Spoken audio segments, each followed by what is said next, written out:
Bonjour et bienvenue sur la chaîne. Je parle pas souvent à une caméra, donc c'est un peu compliqué de se présenter, mais voilà, vous êtes sur la chaîne de Beer Training.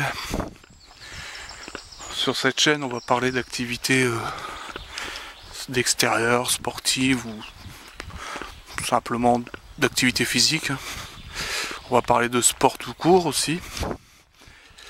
Peut-être parler un petit peu, peut-être bien, avec de grands guillemets, peut-être on fera un peu de bricolage, on fera un peu ce genre de choses.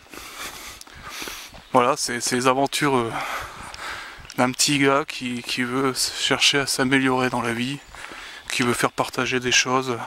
Comparé à ce qui peut se faire sur YouTube aujourd'hui, je suis qu'un amateur. Voilà, donc bah, on est dans la forêt. J'ai pas beaucoup marché ces 2 dernières années parce que bah, contrairement à beaucoup de régions en France, ça fait 2 ans qu'il pleut quasiment non-stop ici.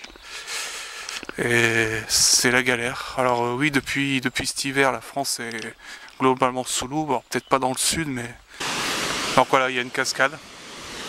Je dirais pas où on est, hein. Celui qui connaît me le dira, mais... Voilà. Dans un coin relativement beau. Magnifique, je trouve. Voilà, il y a un gros arbre qui cache la vue. Voilà, on revient. Bon, c'est hyper bruyant, hein, la chute d'eau. Ouais, elle pique. Donc si vous voulez, on va monter. Puis on va aller voir. Donc malheureusement, on peut plus marcher sur le bois depuis l'année dernière parce qu'il est très vieux. Et ça commence à être un peu dangereux, il y a des planches qui cassent. Là on est au sommet de la cascade. Alors, je pense qu'ils vont rénover, hein. Il y a des barrières qui sont un peu vécues. Voilà. Et mine de rien, il y a une belle hauteur, hein.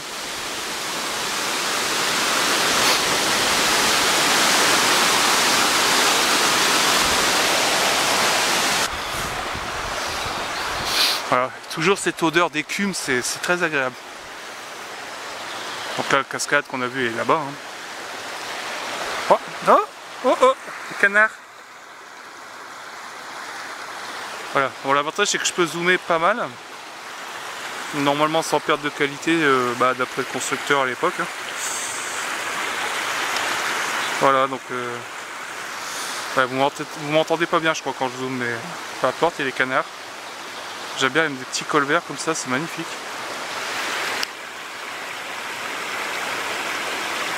Il faut que j'évite de parler pendant le zoom, hein. Donc voilà, donc là c'est l'étang qui alimente la cascade, et là en fait il y a une espèce de petit barrage. Et quand il est sous l'eau comme ça, c'est qu'il a déjà bien plu. Et parfois vous voyez, il n'y a même pas de différence entre le niveau là et là. C'est vraiment... l'étang se confond avec on voit plus que ce truc là, hein. On voit plus que ce truc là. Et ça, il n'y a même plus de différence ici parfois. Et quand il n'y a plus de différence, c'est plus la même mayonnaise en bas, c'est vachement plus fort. Et j'ai déjà connu la rivière ici, que vous me croyez ou pas, j'ai déjà connu, il n'y avait plus d'eau. Parce qu'il faisait très chaud. Vous savez, pendant les canicules ou quoi, c'est arrivé 2 fois. C'est historique, hein, où il n'y avait plus d'eau du tout. C'est historique, et bah, quand on a vu ça ici, bon, on s'est dit que le réchauffement climatique, ouais, ça commence à faire peur quand même, hein. Et d'ailleurs, je pense que c'est pour ça qu'il pleut beaucoup en ce moment, parce qu'il y a dû avoir pas mal d'évaporation sur la planète, et il faut bien que ça retombe, quoi. Forcément il fait chaud, l'eau s'évapore et elle finit toujours par retomber en pluie, hein. C'est le cycle de l'eau. Donc je suis pas inquiet sur le fait qu'un jour on n'ait plus d'eau du tout, parce qu'il finira toujours par pleuvoir. Mais effectivement il peut y avoir des périodes où il pleut pas. Et c'est ça le problème, où il pleut trop. Et le trop c'est l'ennemi du bien. C'est toujours ça. S'il pleut un peu de temps en temps, comme d'habitude ça va, mais s'il pleut trop d'un coup, ça fait des inondations, des dégâts. Et s'il pleut plus du tout après pendant 6 mois, voilà. Bon, ici ça fait 2 ans, hein. Ça fait 2 ans qu'il pleut pratiquement tous les jours. Bon, ça s'est calmé un petit peu ces 2-3 dernières semaines. Bon, il pleut encore, hein, mais voilà. Ah, ça je trouve ça tellement rigolo, ce truc. C'est un embarcadère et ça flotte. Je sais pas si vous connaissez, s'il y en a dans votre région, et c'est... Voilà, si vous bougez, bah ça bouge. C'est un peu déconcertant. Donc là on flotte, littéralement on flotte sur l'eau, c'est un flotteur. Bah c'est marrant. C'est marrant, ça permet de d'y mettre des petits bateaux, des kayaks, tout ça quoi. Voilà. Donc là il y a la forêt derrière nous. Et ici c'est une espèce de petit parc, hein, de petite zone. J'espère que vous trouvez ça agréable.